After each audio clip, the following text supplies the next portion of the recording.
By the year 2050, more than half of the world's population is expected to rely on food sourced from other countries. It can easily be argued that the Bahamas is ahead of that curve in this regard, given the level of food imports into our country. A comprehensive study conducted by Dr. Marielina Fada, Deputy Director of UNESCO's International Center for Water Resources and Global Change, shows that population pressures will push many nations to make maximizing their domestic food production capacity their top priority. The study goes on to say that if their projections are accurate, one way to combat such concerns for each country, whether rich or poor, is to focus its resources on improving their agricultural productivity, which can play an important role in alleviating food shortages. The reality of our current situation is that we are at a point where supplying a reliable supply of food for our people is not only necessary, but also vital. The onset of COVID-19 has hastened the drive to rapidly improve our food sufficiency in this country. Lives and livelihoods are dependent on us in moving a more food secure nation now than ever before. We are counting on the resilience of the Bahamian farmers and fishers to assist in making our plans and the initiatives you're about to hear come to life. I wish to thank you, the public, for your continued support and eager interest in what we are doing. Good afternoon. I am Joel Lewis, Acting Permanent Secretary in the Ministry of Agriculture and Marine Resources. Thank you for joining us on the occasion of the Ministerial Report on the response by the Ministry of Agriculture and Marine Resources in the era of COVID-19 in the Commonwealth of the Bahamas. Our Minister, the Honorable Michael C. Pintard, will give a comprehensive report on the activities being undertaken in response to this challenge and the long-term implications of our actions in the ministry. Immediately following Minister's report, we will take questions from the media. Join me, please, in welcoming via Zoom the Minister of Agriculture and Marine Resources and Member of Parliament for Marco City, the Honorable Michael Clifton Pintard.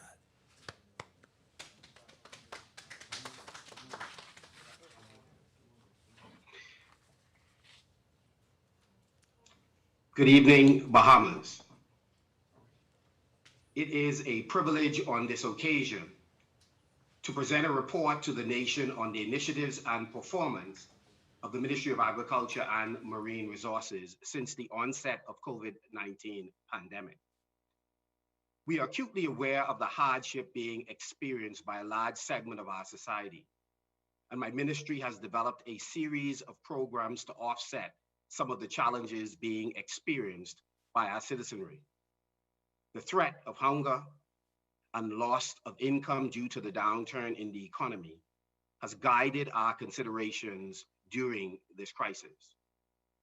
The threat of disruption in the international food supply chain and the potential for drying up of resources badly needed to import food created tremendous anxiety for many Bahamians. Especially so since our population is aware that much of what we consume comes from elsewhere in the world.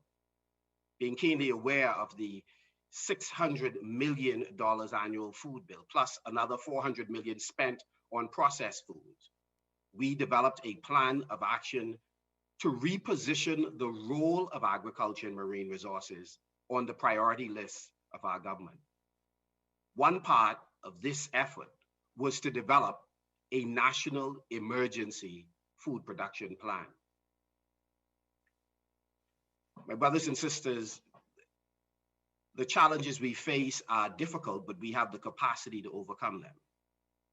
The Ministry of Agriculture is a diverse one, which we believe have the elements to assist us in accomplishing just this.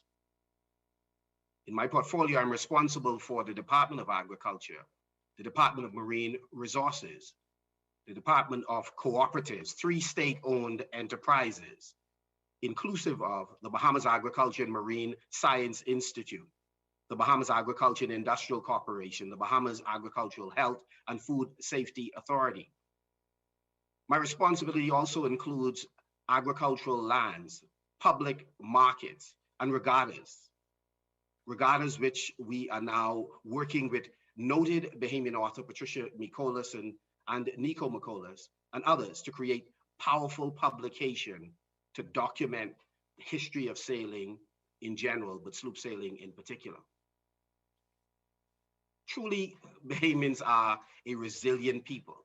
Hurricane Dorian and the COVID-19 crisis has provided an opportunity for all of us, policymakers, community and civic leaders, as well as ordinary citizens, to consider and commit to food security.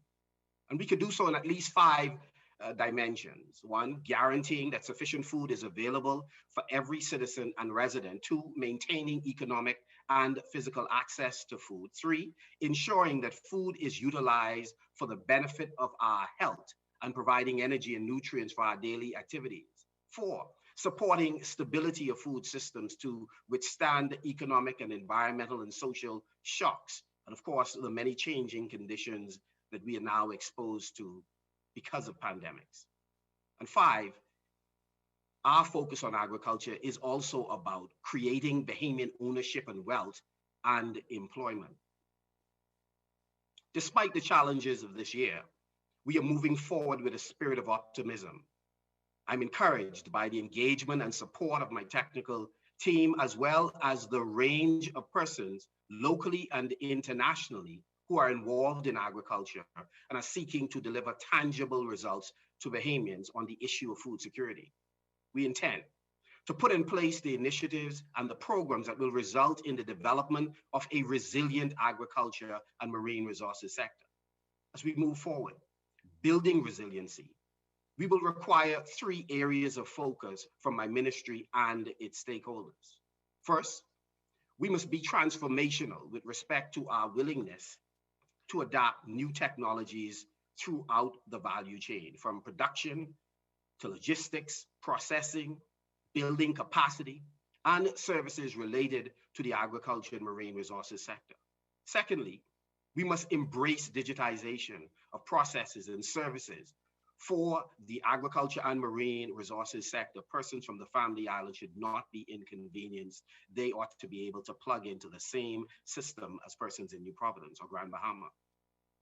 As we roll out our e-agriculture strategy, like the access to veterinary services, using telemedicine technology to help our livestock farmers, or the ongoing efforts to put services online, we need all stakeholders, all, to embrace these changes. Thirdly, we must be creative and open to business opportunities through diversification, even within the agriculture and marine resources sector, whether it be agrotourism, production of edible flowers, composting, food from seaweed, use of algae for healthy snacks, livestock feed or biofuel, and other opportunities in the blue economy.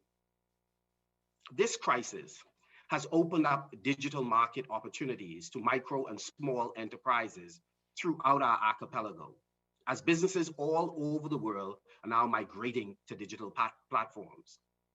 The Bahamas brand as an environmental leader is internationally recognized, and we know that issues of environmental and social sustainability are driving decisions of consumers, and we must be willing to incorporate these concepts in our agriculture and the marine resources systems as we move forward.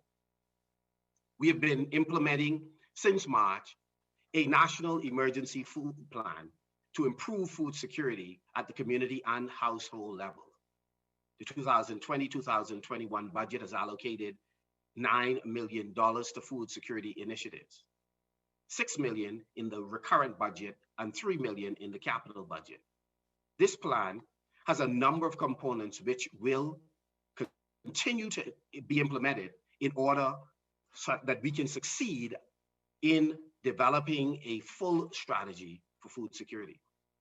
Our policy and planning unit has played an integral part in the formation and execution of these initiatives. Expansion of crop production is a very important dimension of our plan. This component addresses the intensification of root crops, vegetable and fruit production through the provision of inputs such as land clearing and seeds or planting material on all islands with specific emphasis on North Andros, Abaco, Grand Bahama, Ket Island, and Eleuthera. We have spent $869,474.36 on land clearing in time for the upcoming planting season. This is an ongoing program, and this year's allocation is $400,000.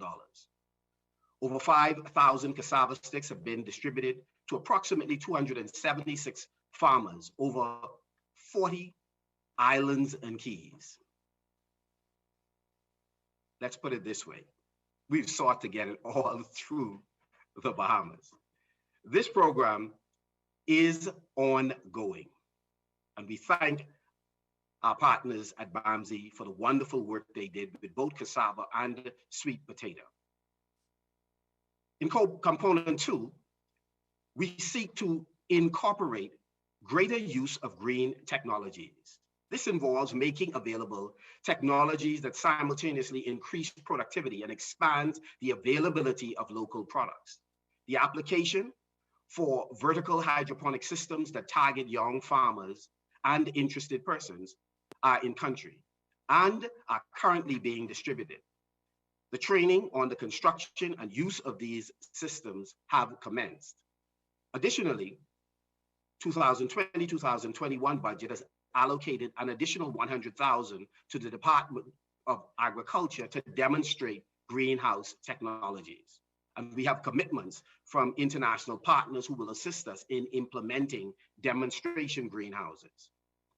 100 systems will be distributed to farmers on 9 islands. These systems are being subsidized to farmers at a cost of $2,053.19, inclusive of equipment, seeds, and training. Monthly installments of $171.10 will be paid back over a period of 12 months, beginning 120 days after operations. Component 3 focuses on supporting layer production.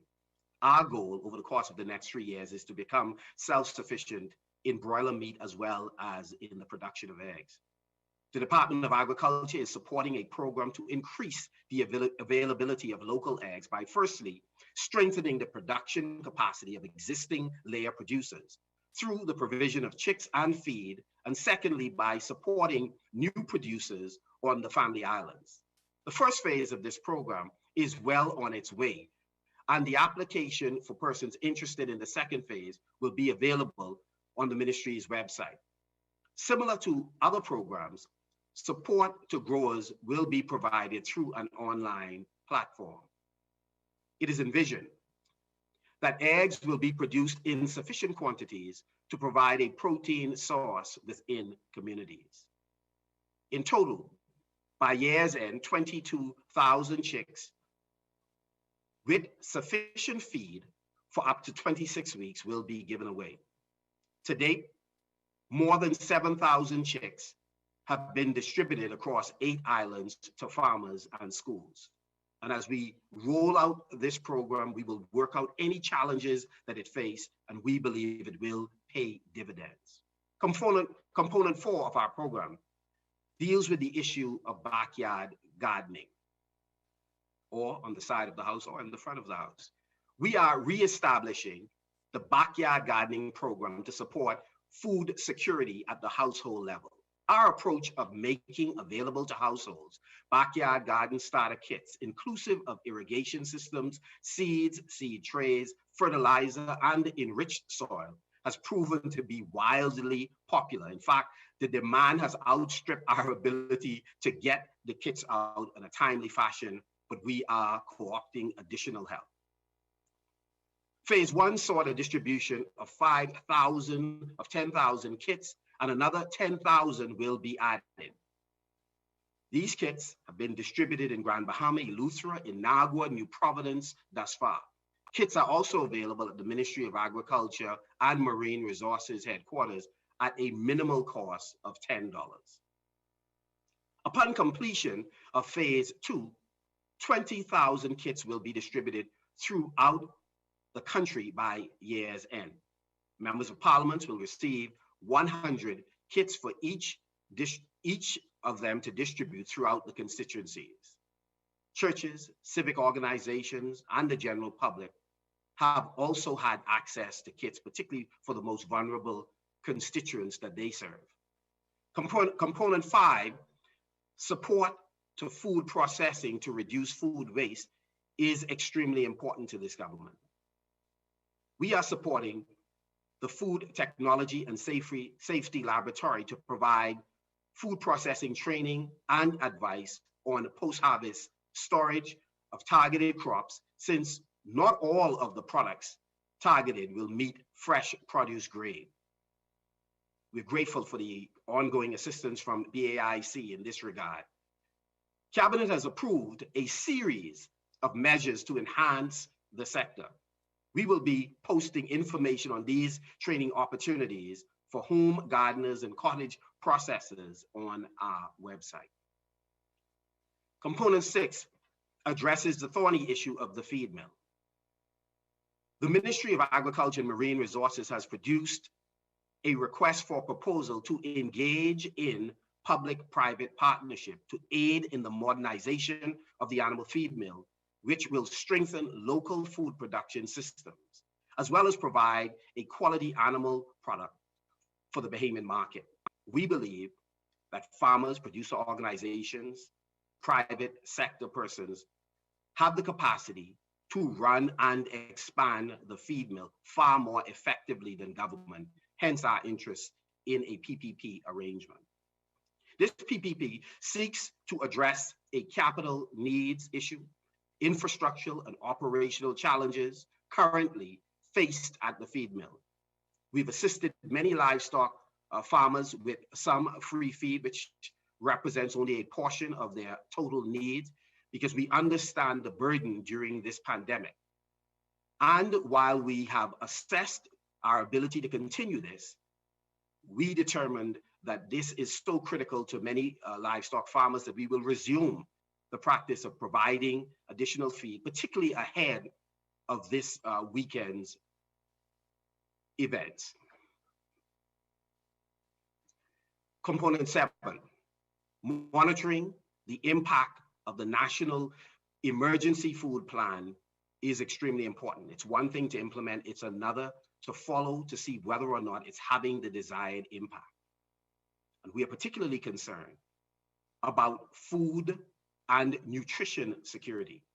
And so we're working in collaboration with the Ministry of Health to ensure that we are meeting the required dietary needs of our people. Every seed distributed through our backyard gardening kits and the hydroponic system conforms to the national dietary guidelines.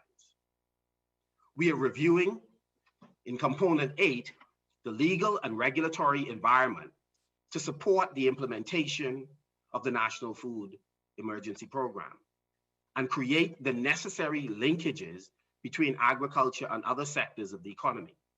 I will outline some of the major policy decisions emanating from this review.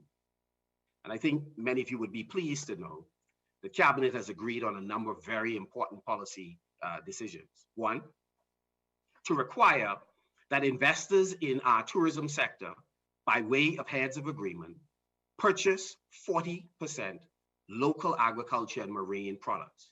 This also applies to existing hotels, wholesalers, retailers, as well as other purchasing entities. And we're putting in place a much more robust monitoring system to determine that they are in fact complying. Secondly, government has mandated that all government institutions and entities must purchase 75% of all of their agriculture and marine products and processed foods from local farmers, fishers, and of course, processors and manufacturers. If we're going to require the private sector to behave in a certain manner, we must have the moral authority to do so. Component 9. Our international relations have also contributed to our efforts. The Kingdom of Morocco donated 14 tons of high-grade quality fertilizer for distribution to Bahamian farmers. Distribution of this fertilizer is ongoing. Additionally, our partners in the Caribbean Agriculture Research and Development Institute, CADI, and the Inter-American Institute for Cooperation in Agriculture, AICA, are providing technical assistance to farmers through its experimental farming of cassava, peanuts, and sweet potato, as well as training and testing of the composition of the soil throughout the Bahamas. AICA has been instrumental in providing many of the seeds our backyard gardening starter kits hold. Agribusiness persons have benefited from workshops on composting just recently.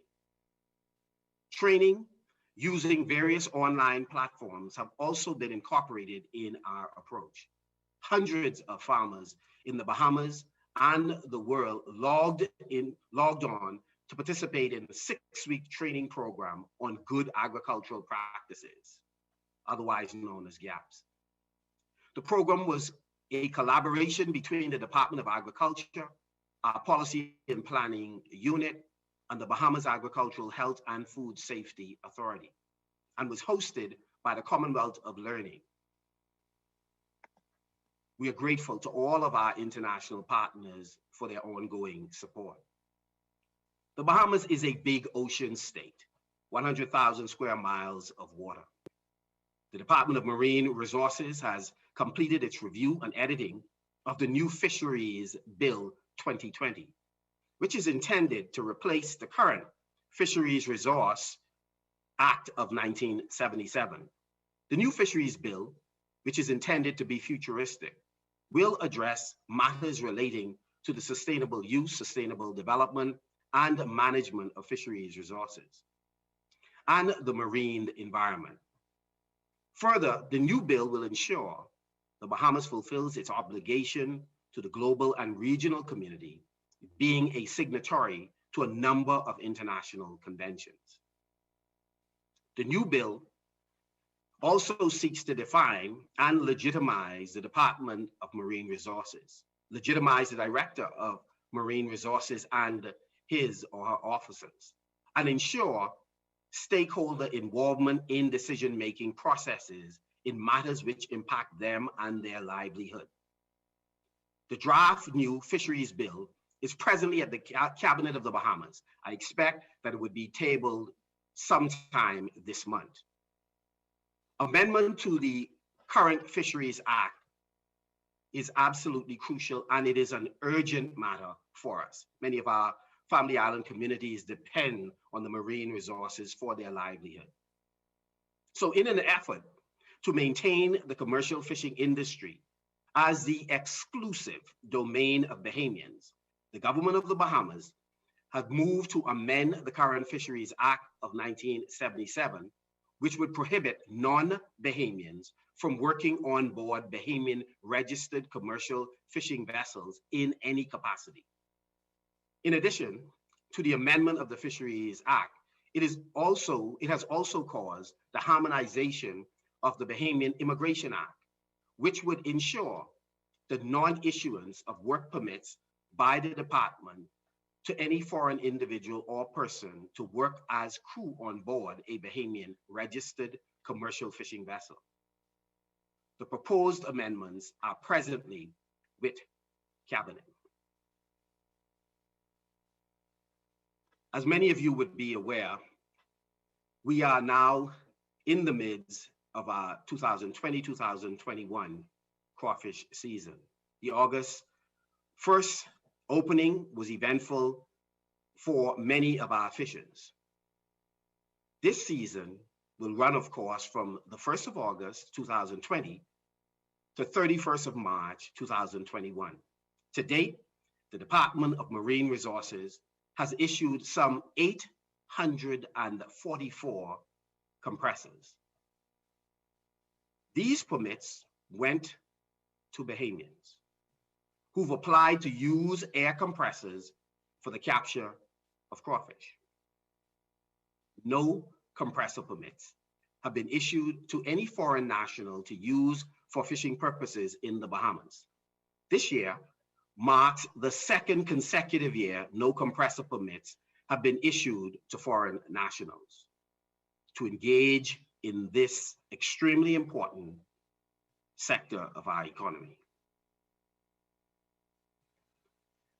We have worked with commercial fishing operators and other stakeholders, inclusive of the Ministry of National Security, as well as the National Training Agency, to create a national divers training program to ensure that we have certification made available to Bahamians interested in becoming certified divers utilizing compressors. February of this year saw the graduation of some 26 young Bahamians who participated in the first national divers training program in New Providence.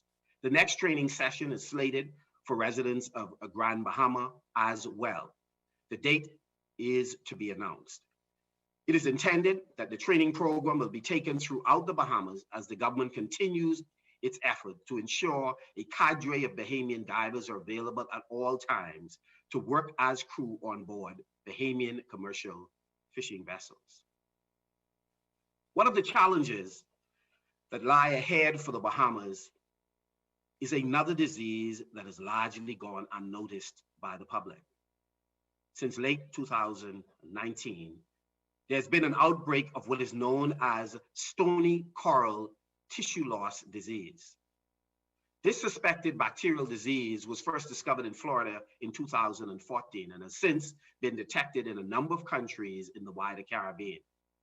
The stony coral tissue loss disease was also seen for the first time in the Bahamas during the late 2019 on the south coast of Grand Bahama. In March, it was confirmed that the disease was widespread on the southern coast of Grand Bahama. It may also be present in other parts of the country. This disease is a problem because it has a very high mortality rate and it affects over 10 species of coral. Recall that corals provide a home for many of the fish species and lobsters that we enjoy. Corals also provide protection from storm surges, and they are a part of what attracts tourists to the Bahamas. In response to this disease, Cabinet has approved the formation of a task force to mitigate its spread. The Ministry of Tourism recently approved to underwrite the cost of an assessment of the Western New Providence, where the disease has also been spotted. Prior to COVID-19, the ministry was preparing to declare some 43 new or expanded protected areas. It remains important for such areas to be established. They will enhance the protection of the marine environment, including added protection from overfishing. Many do not realize that each of these protected areas have different stipulations. Not all of them disallow fishing. Some of the proposed areas will still allow recreational or subsistence fishing to benefit those persons who live in nearby communities. Some will require no fishing. Ultimately, it is expected that protected areas will improve food security and secure the additional benefits that result from a healthy environment. The ministry still intends to declare a number of protected areas during 2020. The ones that were requested by communities will be among the first. The reality is Each of the decisions we make in this regard will be based on the science and as a result of consultation with the communities affected. Fisheries enforcement is extremely important to us. You may recall that during 2018-2019 fiscal budget period, I reported that the Department of Marine Resources acquired 3 inshore 24-feet Boston Whaler vessels. And during the 2019-2020 fiscal budget, another craft was purchased. During Hurricane Dorian, 2 of the boats were unfortunately destroyed. I'm happy to report 1 of the crafts have already been replaced and is presently being rigged. The second craft is expected to arrive this month. Once again, the crafts are intended to act as a deterrent to would-be law breakers. As you're aware, 2 Dominican fishing vessels were apprehended by HMBS Lignum Vitae on the 17th of October, 2020. Over the last 2 years, the Defense Force has done an incredible job in interdictions. The fishers were brought before the courts on Wednesday, the 23rd, and Thursday, the 24th of September, 2020, where the entire 81 fishers pled guilty to breaches of Bahamian fisheries law. The fishers were fined a total of $1.9 million, and the vessels, fishing gear, and other fishing apparatus were confiscated and turned over to the government of the Bahamas. I know persons are wondering about the fisheries product. It is our hope that they will be utilized in the government feeding program. Non-governmental organizations are extremely important to the government of the Bahamas in so many spheres. This is also true in terms of the fisheries arena. In April of this year, the DMR sought funding and technical assistance from the Nature Conservancy through its technical assistance program. I'm pleased to report that funding and technical assistance has been provided to the DMR for 2 projects. The first project will commence the groundwork for the formulation of a new fisheries rules and regulations, which will complement the new fisheries bill soon to be enacted. The second project will assist in the establishment of a vessel monitoring system, piloting project for fishing vessels intended to assist the department in safety of fishing vessels and, of course, fisheries enforcement. I'd like to turn my attention to BAMSI. Since COVID-19, the demand for food changed dramatically. Less wholesale purchasing due to hotel closures. BAMSI, BAIC both became quite creative. The distribution center changed marketing strategies due to the fact that people had less available funds to spend on food. In response, the products such as pumpkin, bananas, tomato, okra, and sweet potato, which would normally sell in bulk, were boxed in $20 portions.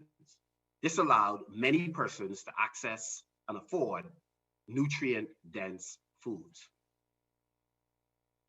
BAMSI, as an educational institution, is extremely important to the future development of agriculture, not just in our country, but we believe in the region.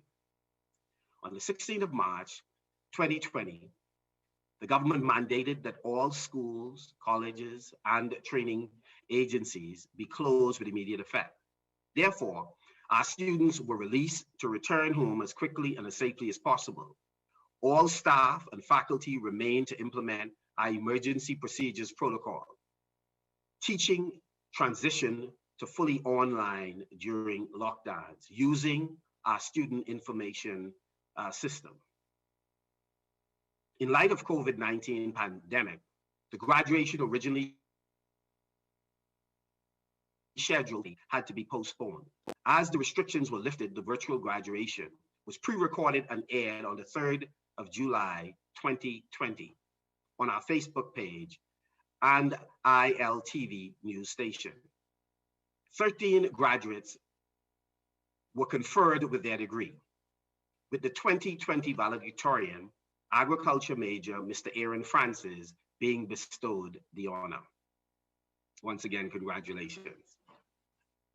Due to the postponement of national exams, including BGCSEs, we have amended BAMSI's admissions policy for fall 2020 for those who may not be able to meet the current admissions criteria. BAMSI will use the high school transcripts and the results of the placement exams in math and English to determine the eligibility into various degree programs. Students who place below the college level entry will be admitted into BAMSI's college prep program.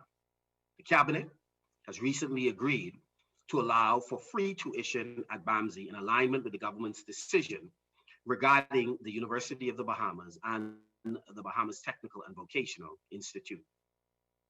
The capital works to complete the campus continues, and it is expected to be completed during this fiscal year. I now turn my attention to BASFOR.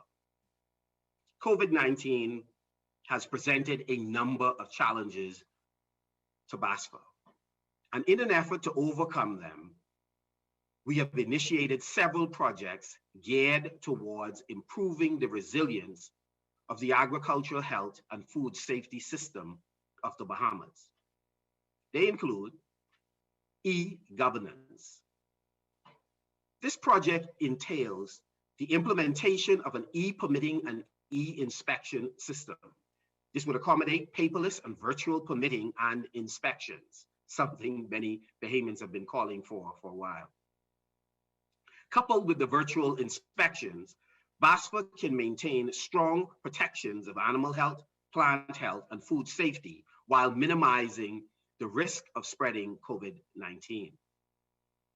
Virtual training is extremely important, and BASFOR's plan to host several training for the private and public sector, but has had to swiftly reformulate all of the curricula into virtual training sessions. This allows for participants to benefit from the training wherever they are located, and to allow BASFOR to ensure that enforcement actors are trained to assist in animal health, plant health, and food safety issues.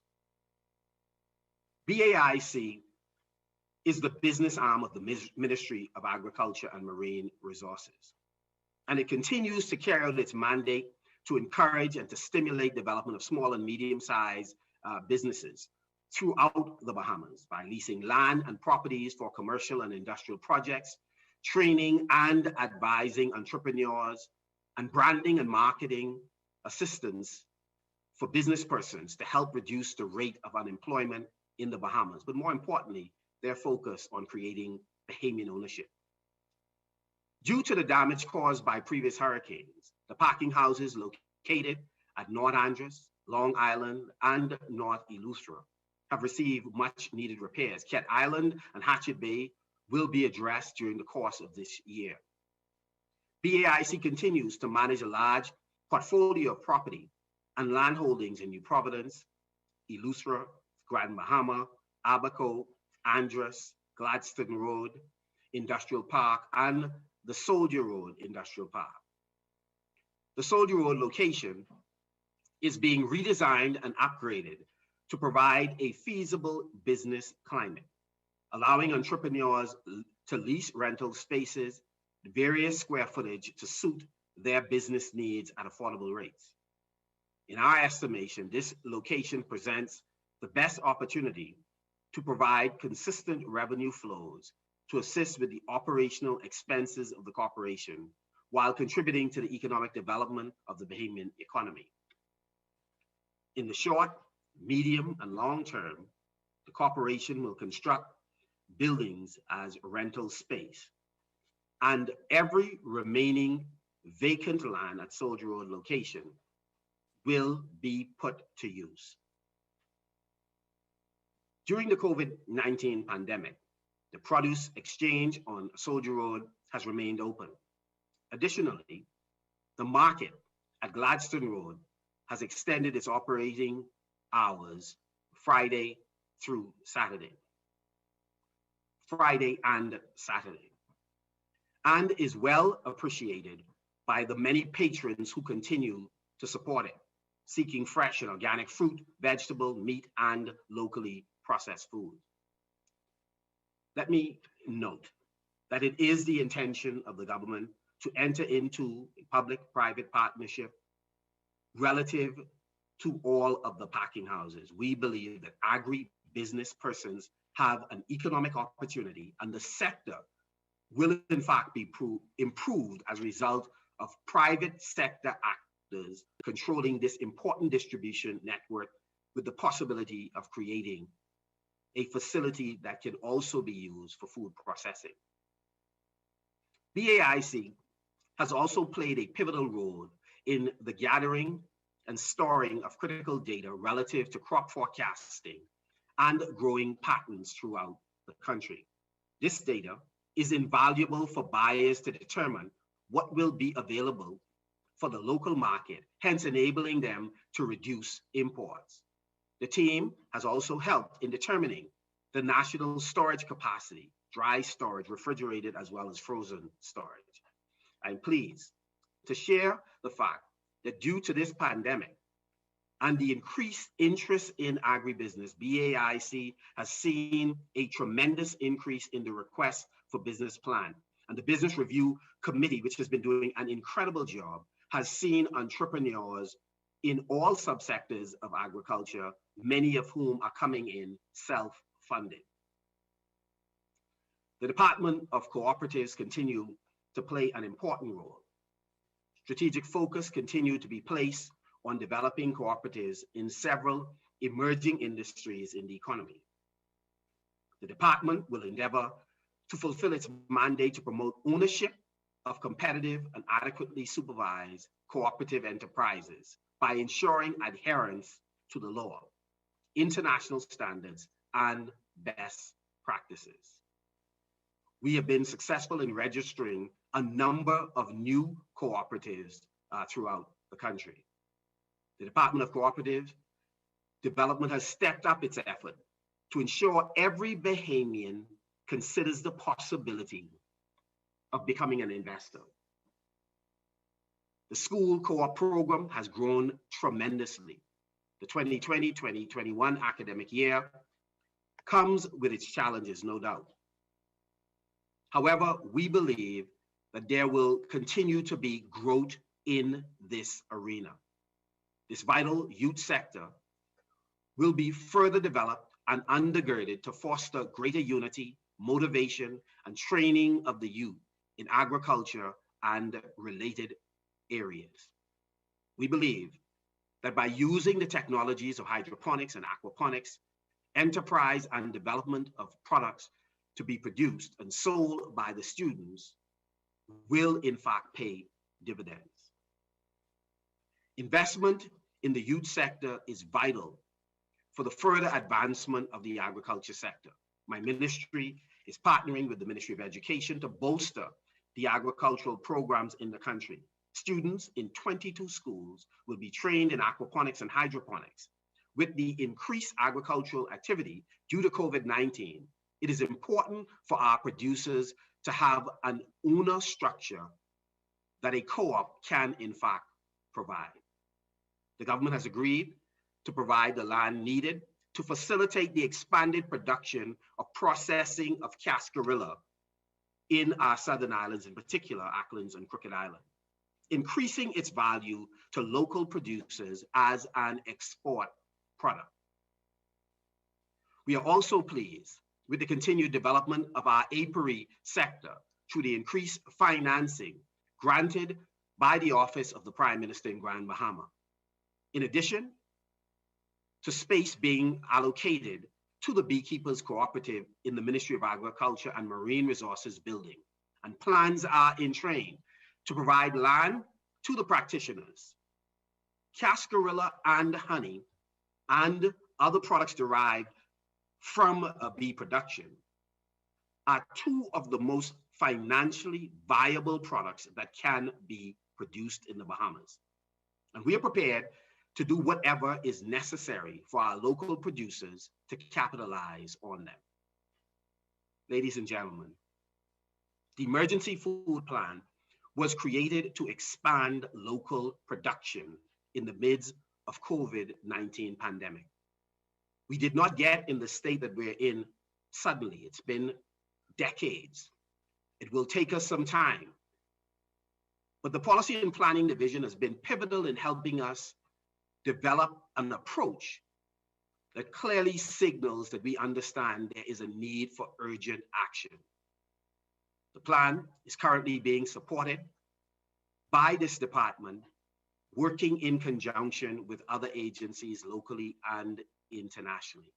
And our focus is narrow: food security, nutrition security, production of non-food items that will pay dividends for the entire Bahamas.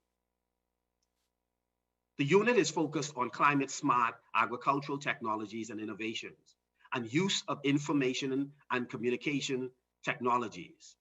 The ministry is currently seeking ways to increase usage in both agriculture and marine sectors while achieving the Sustainable Development Goals.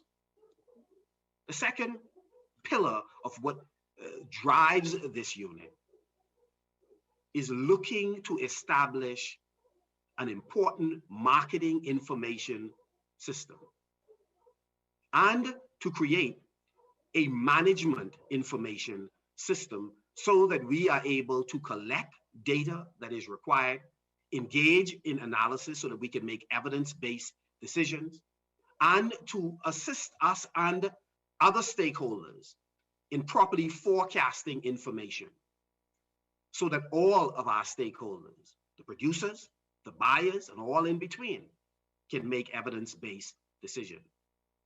We know that statistics is key. It's important for business plans. It's important for all of our stakeholders. And so the unit has begun work on the MIS system to provide better data for all stakeholders.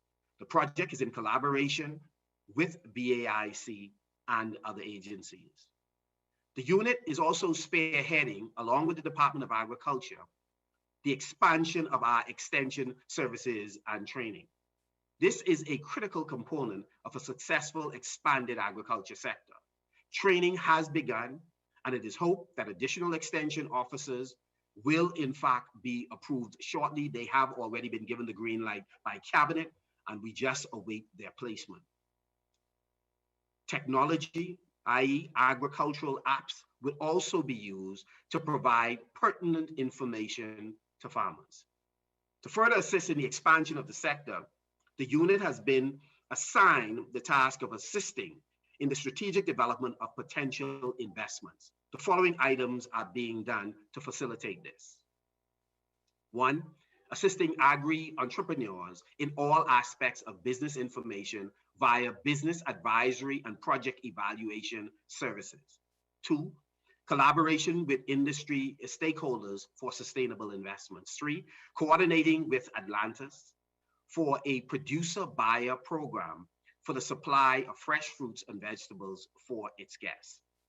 Collaboration with the Department of Forestry on pine forest agri-waste management project, including the formation of cooperatives with young Bahamians to begin processing of salvage. In other words, a tremendous amount of debris has been made available by Dorian.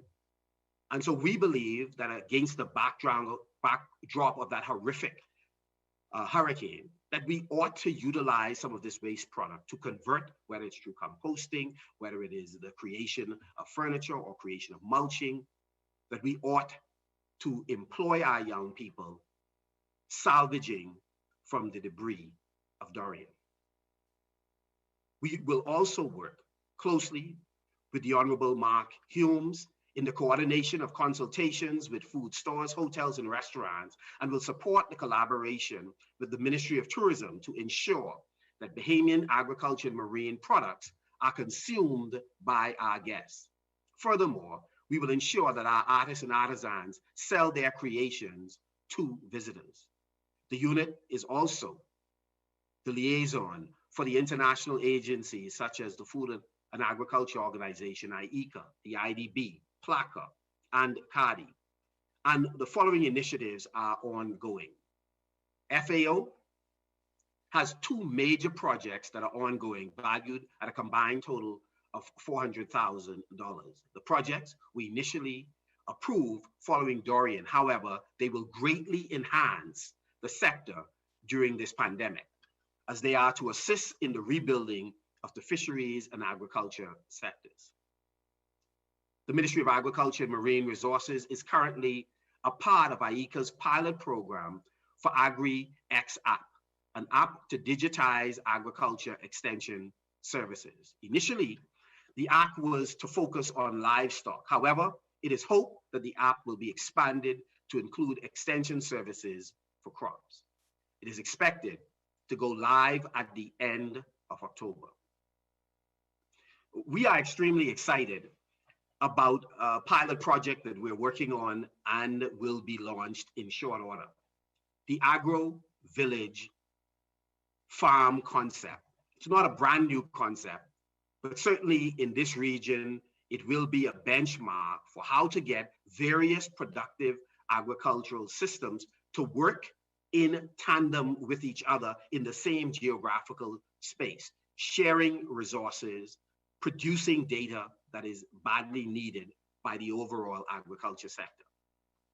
Our ministry worked with a group of young agriculture professionals and other agribusiness persons to design this project. We believe that it is going to be a game changer in Bahamian agriculture. It is going to change the way that we produce, and it is going to give us the evidence required to determine size of greenhouses, the amount of any particular crop that we ought to put under cultivation in order to meet the demands of the population and by extension, those persons that visit the Bahamas. This agro village tutorial farm will provide an innovative model. It will in fact pay attention to biosecurity to make sure that all of the systems are protected and that there isn't free movement of pathogens and diseases throughout the village. We will also put in place new technologies, and this will be a location to test new irrigation systems, to establish laboratory to also test foods that are being processed, to test animal and plant health. We expect that this facility will be solarized. It'll be a destination for students as well as tourists who are visiting the Bahamas. We'll have a welcome center with classrooms where, in fact, persons can hold workshops, long distance education, and of course, where there can be discussions between all of the participants in this village. We fully expect that we will break ground on this facility within 6 months, and we will have this up and running during the course of 2021. Our land unit has been extremely busy, and we're grateful to the Cabinet of the Bahamas for lifting the moratorium on the granting of land leases. Land is the source of power. It provides stability. This government is committed to ensuring that Bahamians have access to land to use in a responsible way to not only transform their lives, but by extension, the lives of Bahamians. My ministry is responsible for agriculture, crown land in Abaco, Andros, Grand Bahama, and New Providence, and by extension, all of the lands that are attached to the Bahamas Agricultural and Industrial Corporation. Under our ministry's purview, relevant agricultural land leases are executed and issued.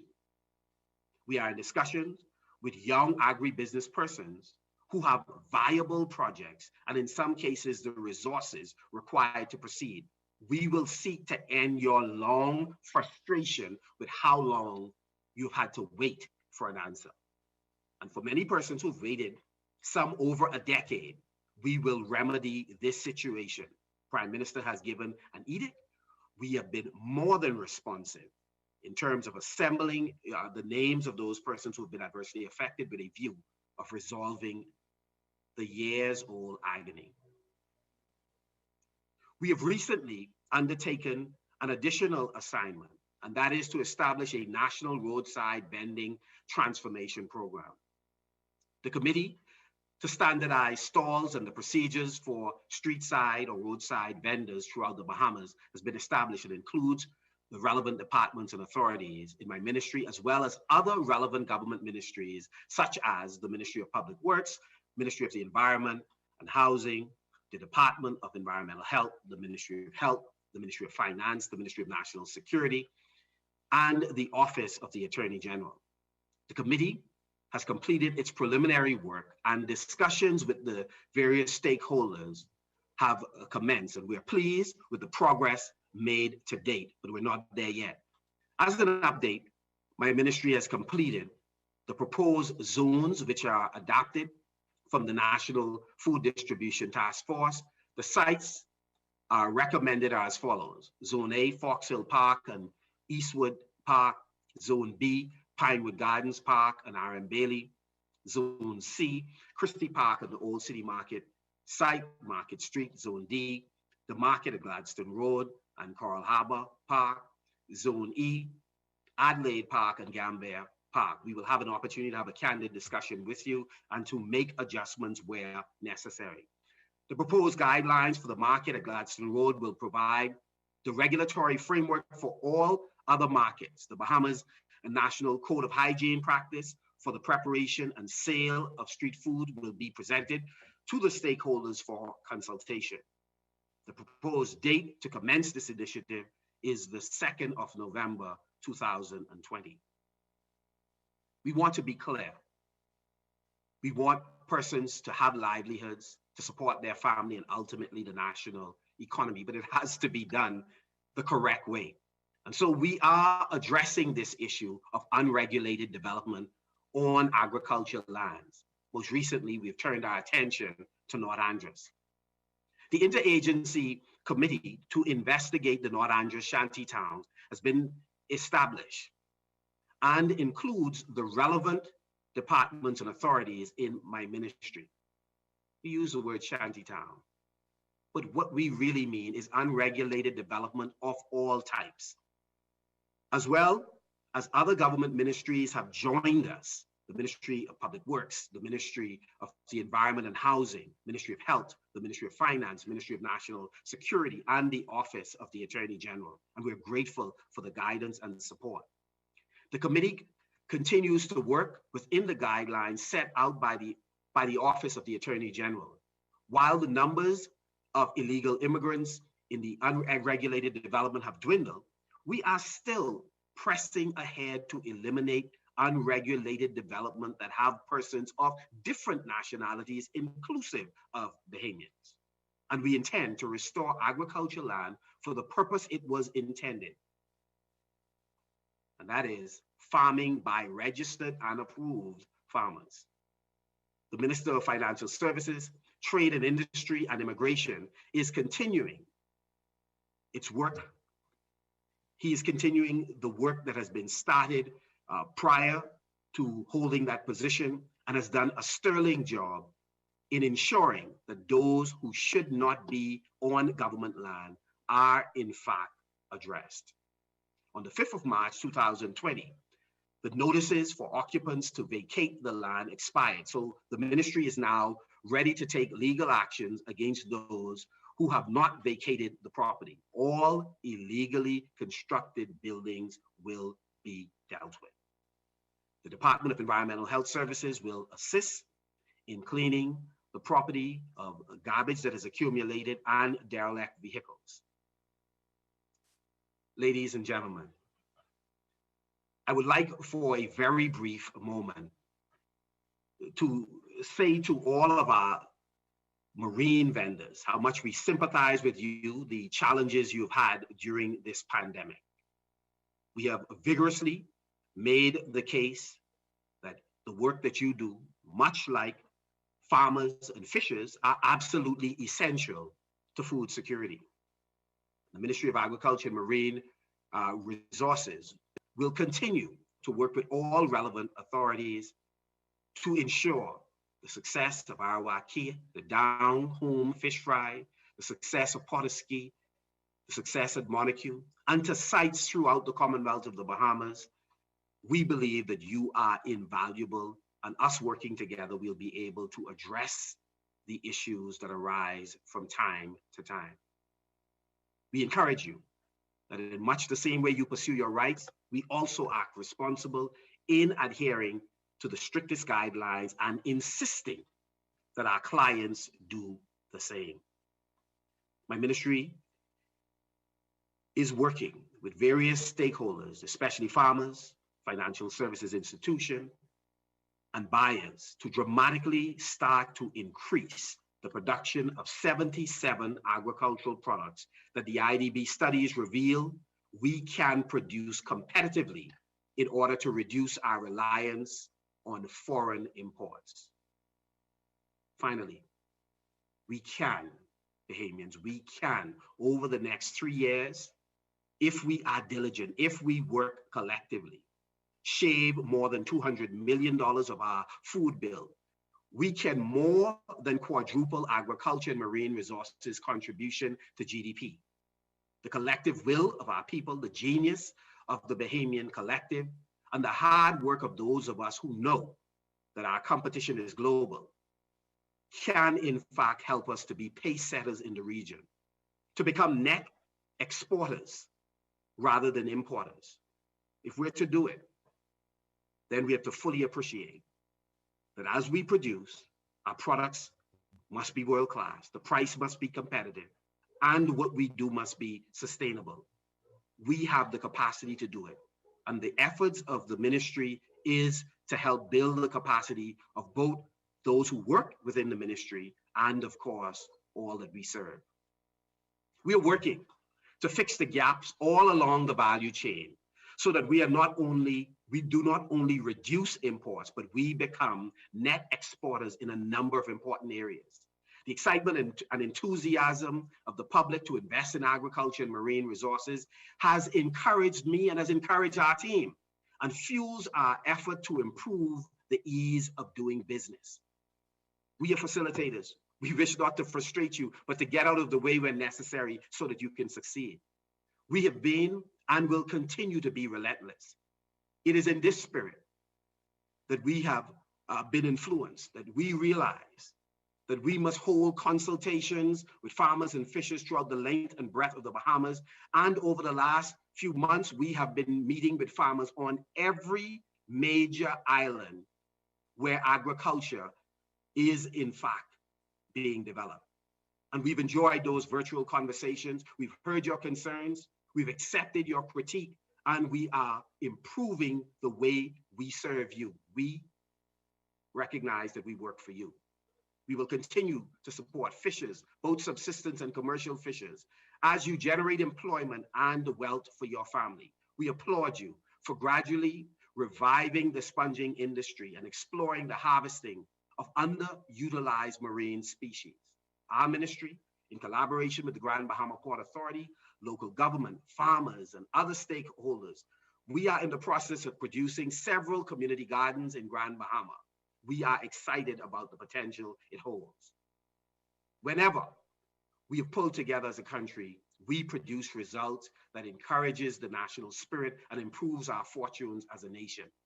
The ministry's collaboration with the church community has unleashed a massive demand for backyard farming kits, support for community and commercial farming initiatives throughout the Bahamas. Our national feeding program is increasingly now buying from farmers and fishers to help nourish our people. Our ministry is partnering with the Ministry of Health and Education in improving our school feeding program. We are working hand in hand with the Ministry of Education in putting green and shade houses in at least 40 schools by year's end. We are working with the Ministry of National Security to put corrections land under cultivation to benefit stakeholders. I would like to take this opportunity to acknowledge the wonderful team at the Ministry of Agriculture and Marine Resources for their hard and tireless work despite the ravages of COVID, which has interrupted our work often over the last several months. We appreciate you, we love you, and we recognize the challenges that you have. But we also, as a team, recognize that the thousands of Bahamians who are unemployed have an even more difficult time. And so I appreciate you for joining with our leadership team in working on their behalf to create opportunities for them who do not at this time have a salary and who need opportunities. So team members, your sacrifices has enabled us to achieve what was mentioned earlier. Plus, you have also influenced the leadership of the country who have approved recommendations that you have put forward at the cabinet level. Through you and stakeholders, we've gotten permission for joint ventures with agribusiness persons to develop a national slaughterhouse system and processing facilities, to strengthen the national laboratory system to work with UB and others for plant and animal and marine and food testing. We've gotten approval to develop an infrastructure and ecosystem for the development of the food processing sector, approval for the development of a 5-year agriculture food security sector strategy, and the consultant has already been retained.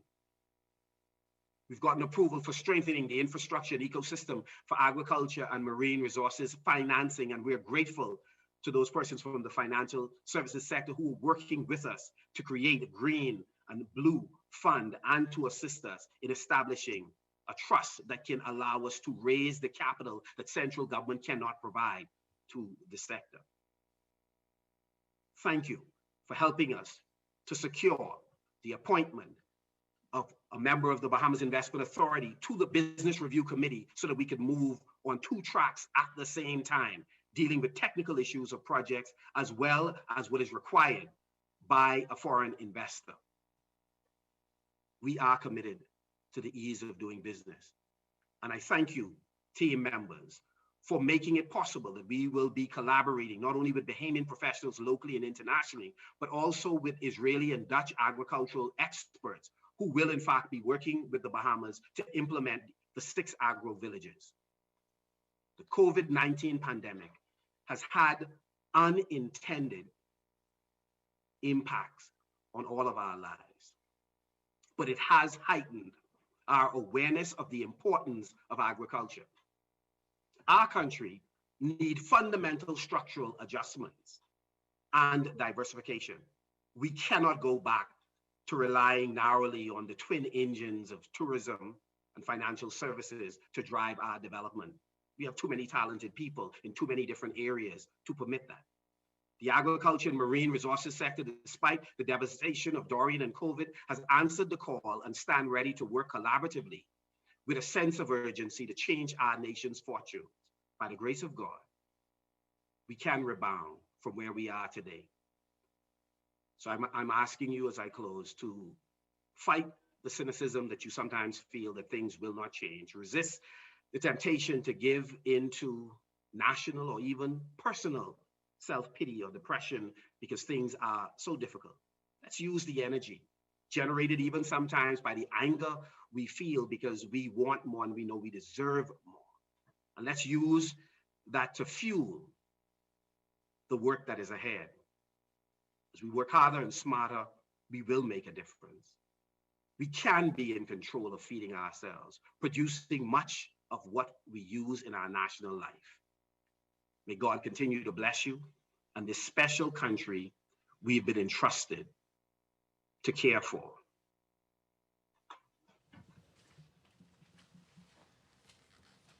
Thank you very much, Minister Pentard. We now open the session for questions from the media. You have 2 questions each. We will start with Ms. Jimonita Sween from ZNS. Good afternoon, Minister, and good afternoon, team, as well as good afternoon, Bahamas. Quite a lengthy presentation by you, Minister Pentard.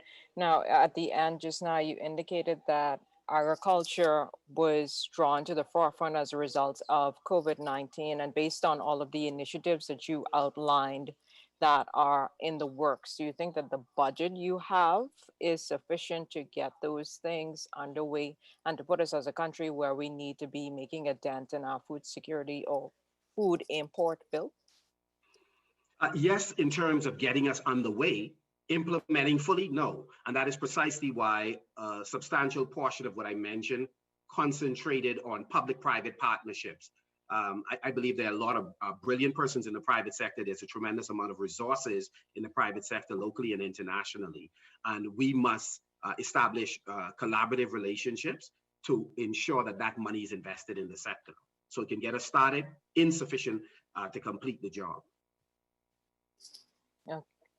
Well, thank you. My second question then, you mentioned also about the impact of the stony coral tissue loss disease that has been rampant in a number of coral areas here in the Bahamas and abroad. You said a task force will be appointed. Do you know if they have met already, and what will be the outcome? Because we know due to the lockdowns of the research work or to assess what was happening was, I guess, affected to some degree. So where are we with those assessments? The task force has been established and they have commenced their work. While there was an interruption for a period, they have in fact continued the work, and you should expect some reports from that committee in short order.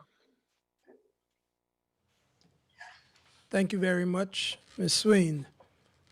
Eyewitness News, Mr. Matthew Moxie. Yes, good afternoon. Minister Pintard, is the ministry partnering with immigration to have the issue with Dominican poachers subdued?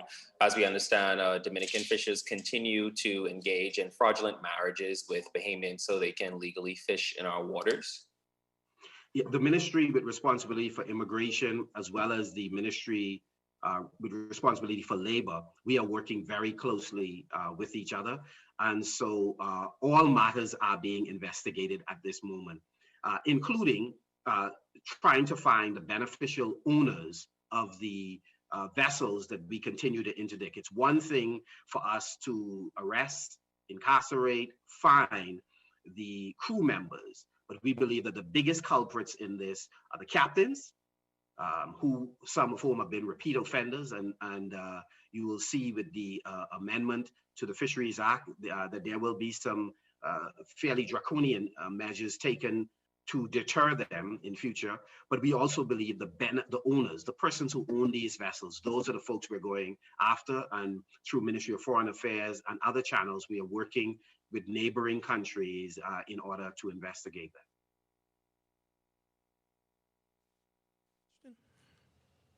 Your mic is muted, Matthew.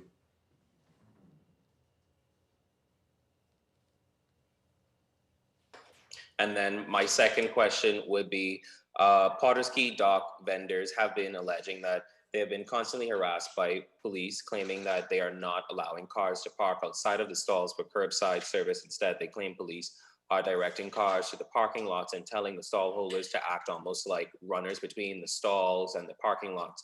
Are you aware of what is going on Potter's Key dock, and what is the protocol for curbside service and takeout for stall owners? Because some are even saying that they are being fined for having patrons wait at the stall for their food, when other restaurants we know are allowed to have patrons, come up to the window and wait outside the establishment on their order. Right. So we definitely have to work out a better system than the one that exists. So we'll continue to collaborate with them to find the appropriate system. But there isn't sufficient space in front of the stalls for all of the cars that will in fact come to get their order. So many of those cars will in fact have to go into the parking lot. In terms of queuing up, we would also have to work out the appropriate distancing. So imagine for a moment if every stall have patrons that are waiting on the sidewalk, that is a potential issue. But we'll work with the vendors associations. We believe they have some new talent also that's leading the association, and so we believe that we can find the appropriate solution. What would be nice is if we could talk to each other directly as opposed to through the media. That would be extremely helpful. Thank you very much, Mr. Moxie. Just want to let persons know who are joining us from the various media houses that we have a team from the various departments and corporations and authority, BASFOR, here with us. So if you wish to direct questions, BAMSI, BAIC, the Director of Marine Resources, or to the Department of Agriculture, you may do so. Mr. Kyle Watkins, Eyewitness News, our news. Hi, good afternoon. Mr. Pintard, great presentation. Recently, we've seen more states and territories such as New Jersey push marijuana legislation to bring about economic relief for their residents. And I noticed the move to decriminalize it within the Caribbean as well. Now, when it comes to cannabis cultivation, is this something the government is looking at to ease our dependence on tourism? I noticed you mentioned that as well. Or has the ministry even begun to do research on the possibility of cannabis farming on family islands?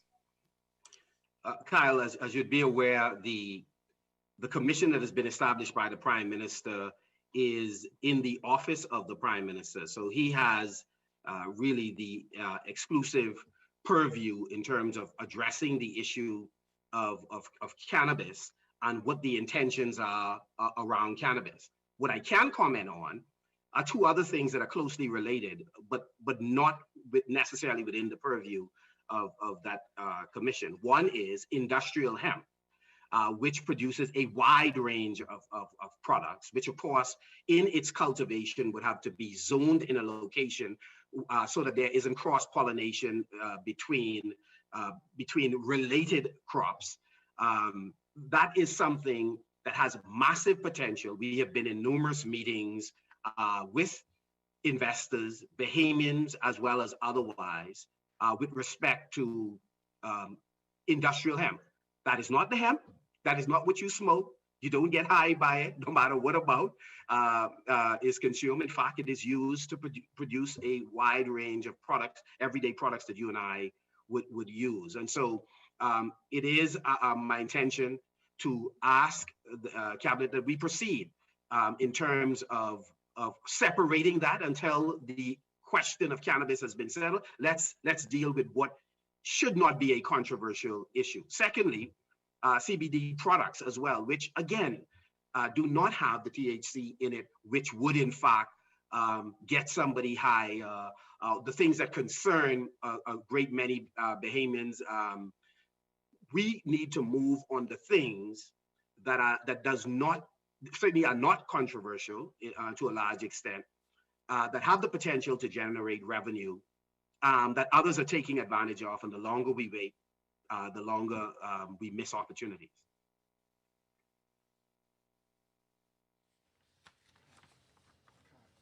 Kyle, second question, please. Yeah, not sure if you addressed this, but how far exactly are we from being able to feed ourselves as a country? We are very far. I mean, in terms of when you look at the data today, if you took a snapshot of the data, not the programs that have been implemented that we are focused on now, not the progress that is being made, but I'm just saying the data. We are in fact importing more than 95% of the food that we are in fact consuming, and this is unacceptable given our history. In fact, we've gone backwards in terms of the level of production in the country.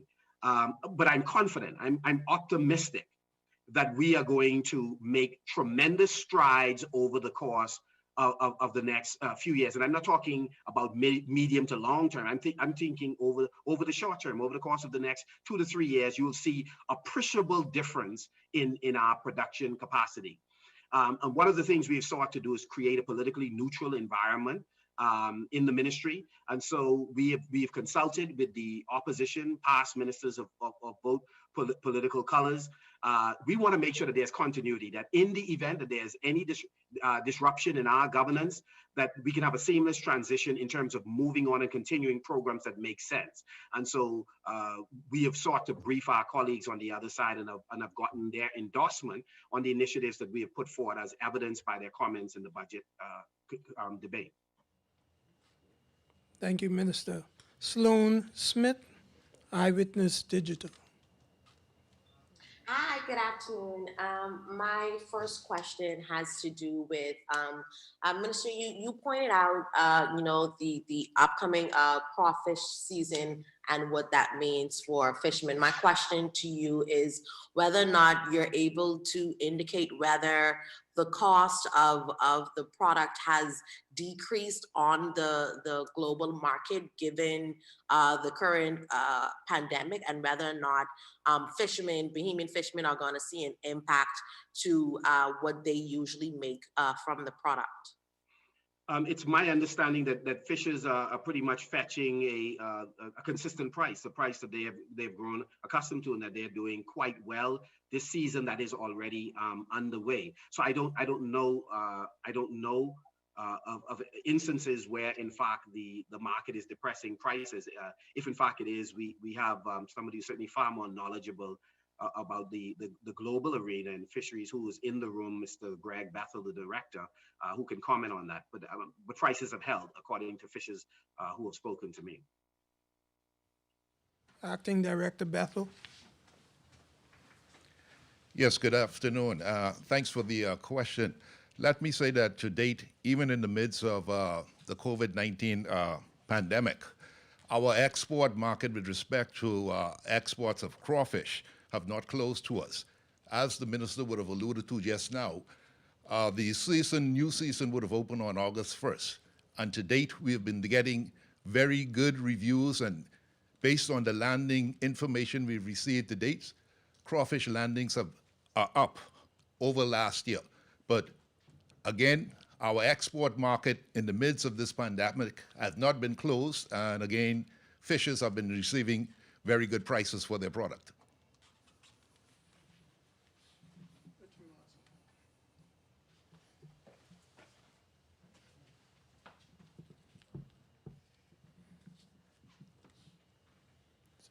And my second question, once again, to the minister, it's related to the unregulated developments you spoke about in the North Andros area, specifically those shanty towns. Now, you would have noted that those residents who were there, be it Bahamian or illegal residents, that those numbers have dwindled down.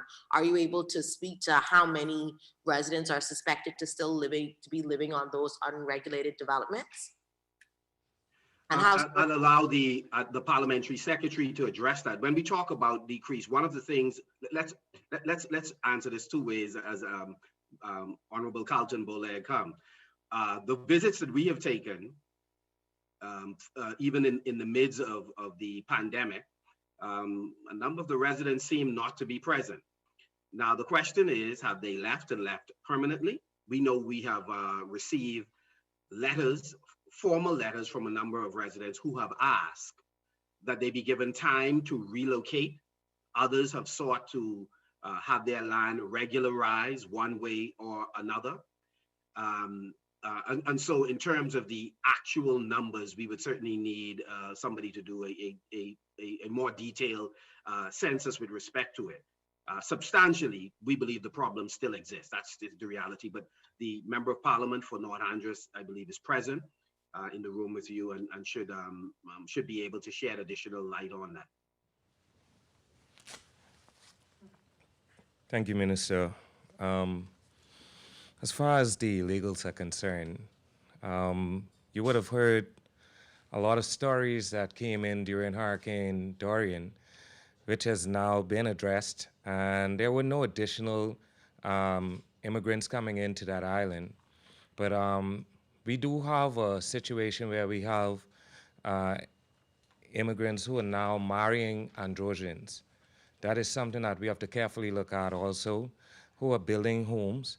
And also, we have a team that is going to be addressing our matter that is being discussed already by the minister, with a team that is going to be going down to look into those shanty towns again and to see exactly what needs to be done.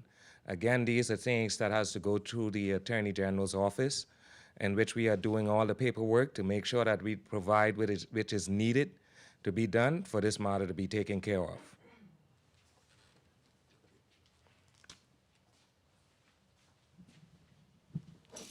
Thank you very much, Ms. Smith, for your questions. Mr. Samarco Lightburn, the Blaze FM, Exuma. Hi, good afternoon, and thank you, Minister, for that very detailed presentation. Perhaps if there's a representative of the BAIC, the Minister did make mention of BAIC's investing in various existing packing houses to upgrade them.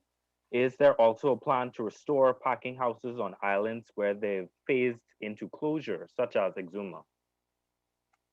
Thank you very much for the question. Our goal is to privatize the packing houses, to enter into public-private partnerships where the government retain ownership of land, but agribusiness persons preferably, or farm producer organization or farmer associations would in fact take carriage of them, further develop them as distribution hubs, as well as for value-added food production, etc.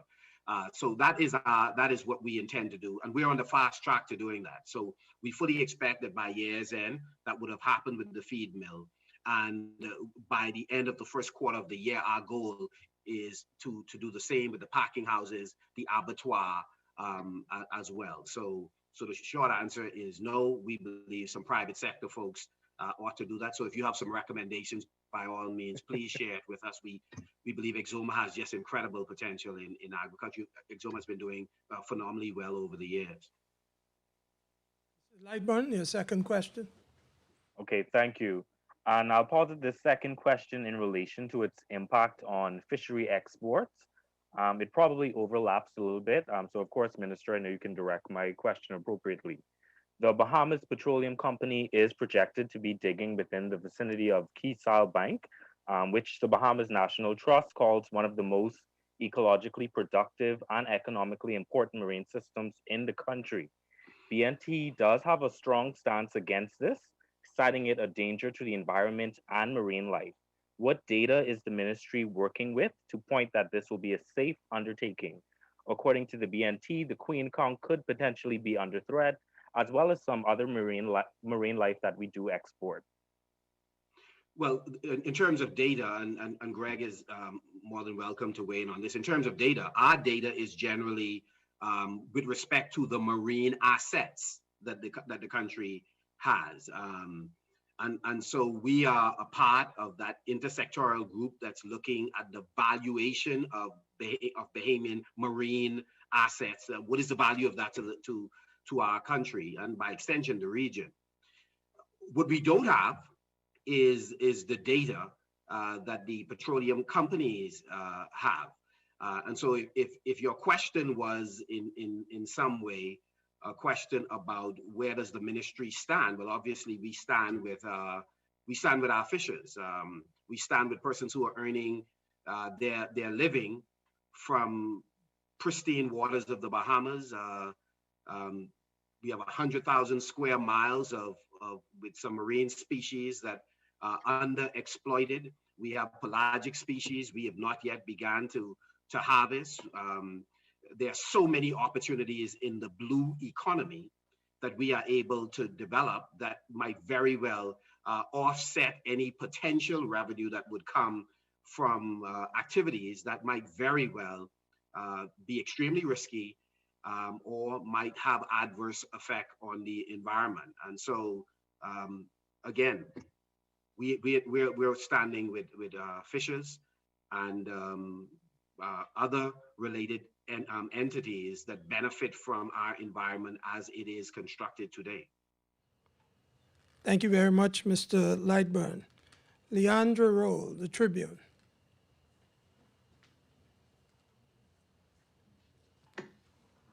Good afternoon. Hello, my first question is for the minister. Last month, we know officials had conducted investigations near the Berry Islands concerning seabed damage from ships sheltering in those areas. I know at the time it was said that initial investigations had showed significant damage being done to the marine environment there, but a more comprehensive assessment was needed. Minister, can you perhaps say if those assessments have been completed and perhaps speak on the findings, if possible? I'll invite Mr. Bethel, who is sitting on that working group, to comment, please.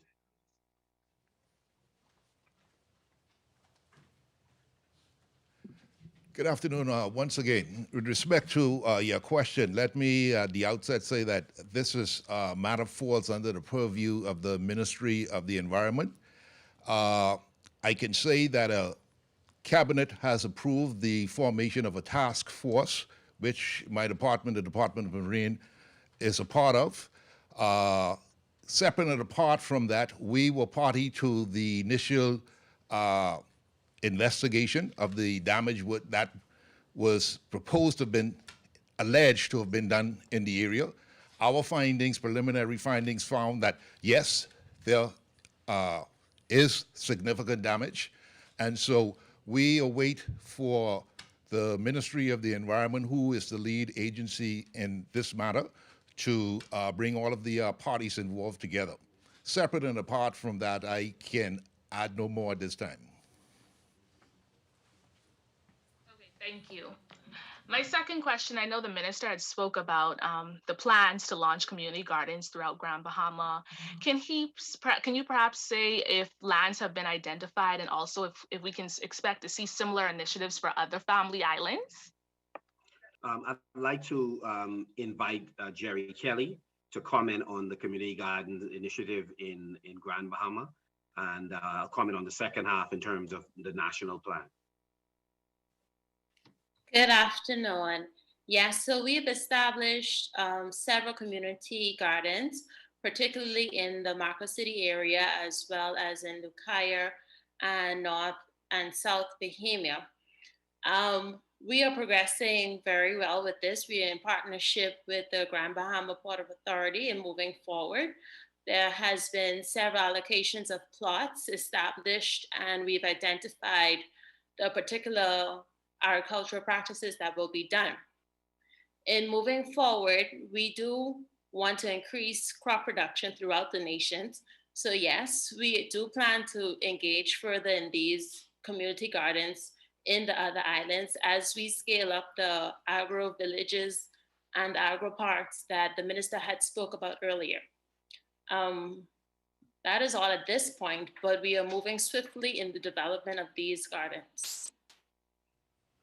And I would only add to what Jerry has said, that yes, the goal is to replicate that program, which is why it's so important for us to work out all the details carefully in terms of what we're doing on the present 8-acre plot that we're working with. And then we're also partnering with Minister Lewis and an incredible team on a 5-acre plot there. So there are multiple plots that we're working on. Minister Thompson, also on local government, they are also making available spaces on existing parks where we will carve out a section for community gardens, and surrounding farmers will help manage those spaces. And then of course, we are looking to involve incredible Bahamian talent. We have an amazing group of young agriculturalists, Constantina Hamilton out of Grand Bahama. We're hoping to benefit from her design expertise and construction of greenhouses. Shomakan Cargill, Sakita Bethel. It's just, so much talent out there that we are going to incorporate in our program. Thank you very much, Minister and Ms. Roll. Karen Bain, Global 99.5 FM, Freeport. Yes, good afternoon, everyone. Good afternoon, Minister. Minister Pintard, you mentioned that the government is working feverishly to address the backlog of Crown Land applicants. Can you elaborate a little bit more on what a new farmer, a young farmer, what do they need to do for their names to be added into the equation? Thank you very much. I'm in Nassau at the moment. I'm born in Nassau, but I miss home right now. So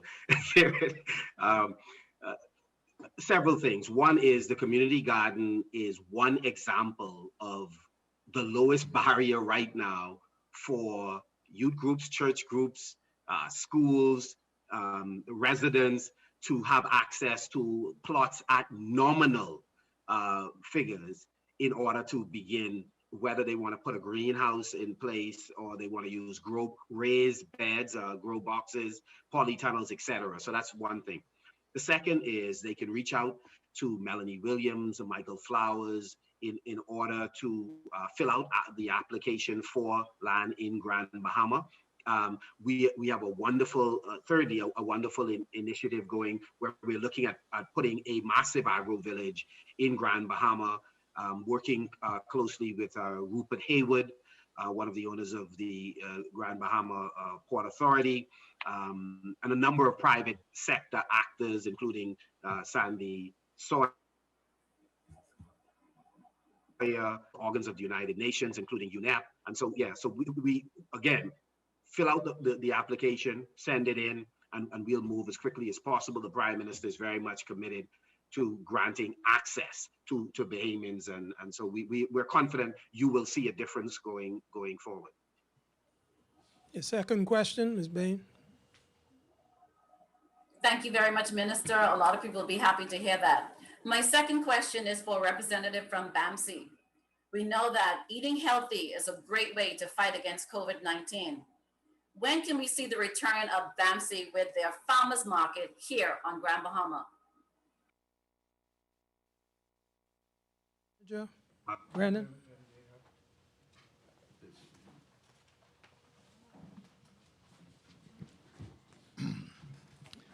Good afternoon.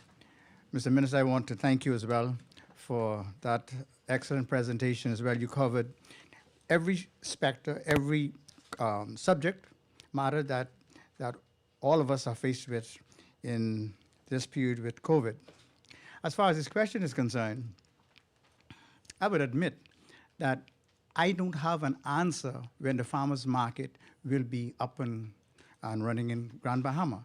I can only speak for New Providence at this time. So maybe if someone else would have some information on that, I would gladly like to know. Mr. Brennan, do you have any information on that, please? No, as far as BAMSI is concerned, we were never involved with the farmers market in Grand Bahama. We focus our efforts in terms of farmers market in Nassau. That's the status now. Thank you. So, Karen, as you'd be aware, there are a couple of farmers market that are already going on. One, of course, is at the Rand Nature Center. There are other residents who have held small farmers market. One of the challenges that Grand Bahama has had that we are seeking to change over the course of the next 12 months is we have to ramp up production in Grand Bahama of those items that we have grown accustomed to sourcing outside. The items that we do not have in abundance, let's just say hypothetically, it could be dilly, it could be Knapp hog plum, sugar plum, all of these, sugar apple, etc., that we might bring those in to supplement a Grand Bahama farmers market. But the reality is Grand Bahamians have the capacity to produce. We recall that when we went into Abaco after Dorian, Josefina Curry, FAO, IECA, with Shakara Lightburn, Shell Singh, all of these persons, they provided seeds to a number of the farmers. Went back 3 months later, persons were harvesting those items. So the various salad crops, etc. People were harvesting them. We do have the capacity over the course of a 2-month period, a 3-month period. There are a number of cash crops that we are able to readily produce. Even for the more long-term crops, some of the root crops, you're looking at 5 months, 6 months, 7 months. The reality is we in Grand Bahama and other islands have the capacity to create our own farmers markets so that you only supplement it by what comes out of Nassau. That's the goal. Thank you very much, Minister. Ms. Tyler Simonet, JCN. Yes, good afternoon to the ministry, its team, and to all who are listening. My first question is, can we get an idea of what the conch population is looking like currently? And is the Ministry of Agriculture and Marine Resources considering enforcing a closed conch season anytime soon?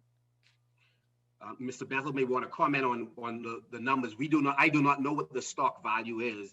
One of the challenges we have in general with marine species is the need to regularly do assessment of various species to determine what the stock value is, because that is what assists us in terms of making decisions. What we do know is that there is a challenge in some areas where we don't have sufficient count for the proper reproduction and repopulation of those areas. So we have to alleviate some of the pressures on those count stocks in order for us to protect the count, because the count is at risk at the moment, so is the Nassau grouper.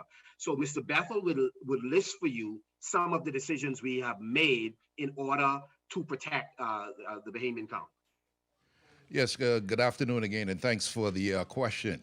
To add to what the minister just spoke to with respect to the conch management plan, presently that is a work in progress in the Department of Marine Resources, where we are consulting with all of the stakeholders throughout the Bahamas with respect to some of the management plans or policies that should be put in place with respect to our conch fishery. Separate and apart from that, last year, we would have instituted a ban on the export of conch meat from the Bahamas. And this ban calls for, it spans over a period of 3 years, that by the end of 2022, we would be to zero export of conch meat from the Bahamas. I think, as you very well know, conch is an important part of our daily diet here in the Bahamas, especially in the Family Islands. And conch is one of those products that we use to promote as a part of our tourism promotional program, where we consider the Bahamas to be the seafood capital of the region. But more going back to the question on conch, like I said, we are presently in the process of canvassing and consulting with all stakeholders throughout the country with respect to the establishment of a conch management plan. In fact, the new fisheries bill that the minister would have alluded to during his presentation speaks to the establishment of fisheries management plans for all of our various marine species.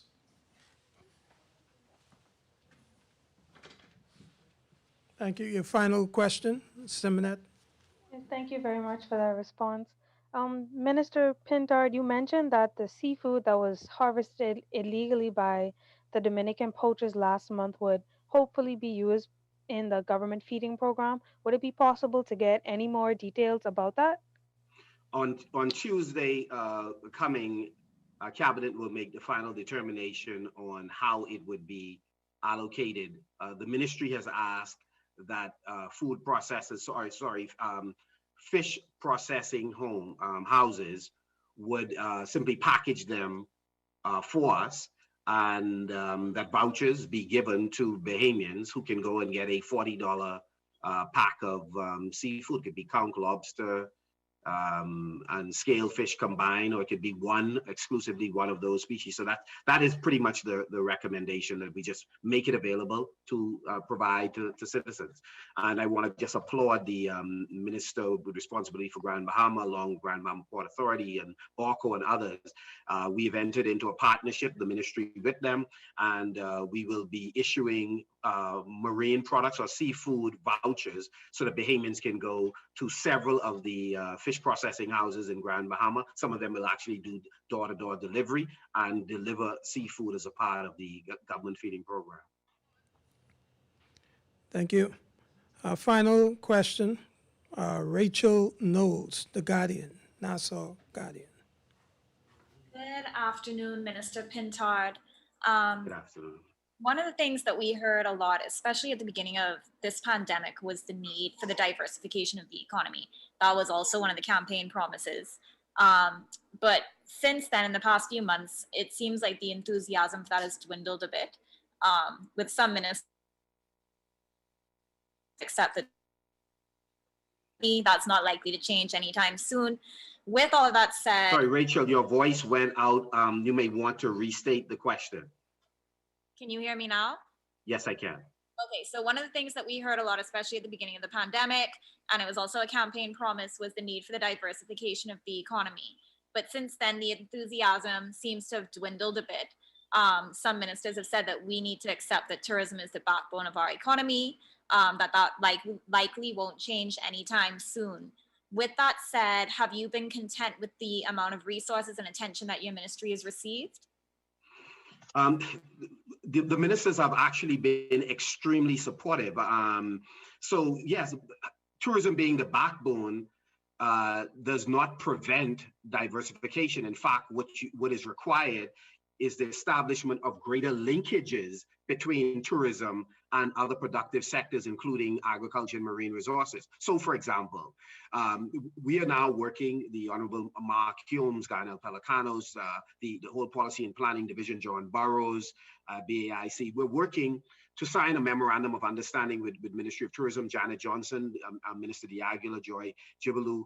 And what we're doing is we are meeting regularly now with buyers. So we've had a consultation with hotels. We're now doing follow-up with them. Food stores doing follow-up with them, getting their list of top items that they purchase. What are the quantities? What are the prices? So that we are in a position to match them with producers, help solve whatever the challenges those producers have in their operation, so that they are able to supply them. So what we are finding is the ministerial colleagues are coming on board and supporting. So Ministry of Education, they believe that youth engagement is pivotal if you're going to create a new generation of farmers. Average age of farmer today is probably around 70 years old, 75%, 60 and over of farmers. And so Minister Lloyd has been unusually supportive.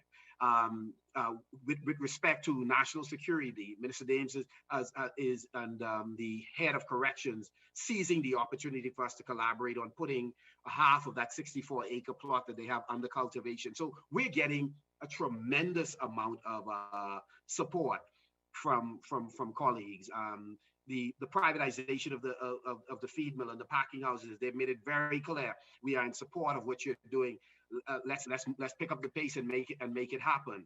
And so, no, I think we're getting support. When the economy rebounds, we expect a greater allocation to the ministry's budget, because again, one would not be able to convince the public, given the importance of the sector, if in good times there isn't a significant increase in the budget. We fully expect that to happen. Thank you. And your final question, Ms. Knowles. Okay, and my next question, I know that you all mentioned the unregulated communities, the shanty towns in North Andros. Do you all, or can anyone say or give an estimate of how many people reside in those communities? I'd like to invite Mr. Bolak. He would be able to, I think, give a sense of that.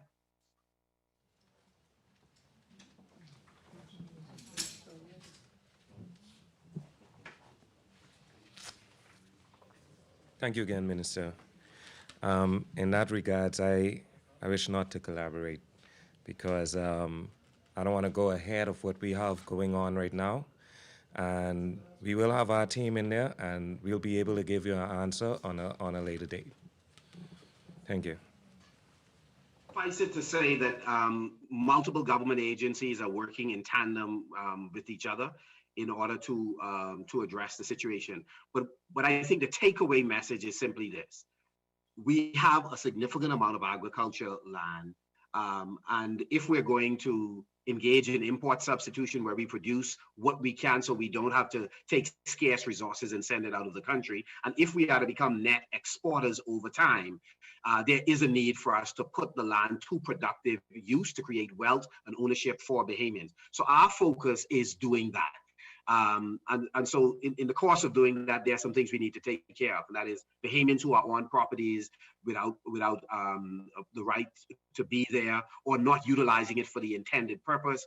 Non-Bahamians who are in the same position, we want to, in the most humane way, address that issue so that, again, we could make the land available to many of you who are listening who desire to do something substantial for your family and for the country. Thank you very much, Minister. As mentioned by the Honorable Minister, an unintended consequence of this pandemic has been the public's focus on how we can feed ourselves as a country. This has been truly inspiring to witness. At the Ministry of Agriculture and Marine Resources, we welcome this interest, and we are very hopeful that this energy continues as we push for meaningful and lasting improvements in our sectors. Our country will survive this crisis, and when we do, it is our wish, God willing, that the steps taken towards food sufficiency become ingrained in our national psyche to the extent where agriculture becomes one of the permanent pillars in our economy. I wish to thank the Minister for his report, the men and women at the Ministry of Agriculture and Marine Resources, and its entities, BAIC, BAMSI, BASFOR, the Department of Marine Resources, the Department of Agriculture, and the Department of Cooperatives. I wish also to thank the members of the media for their participation. At last, but not means least, the professionals at BIS for their absolute professionalism under very difficult circumstances. Thank you very much, and good afternoon.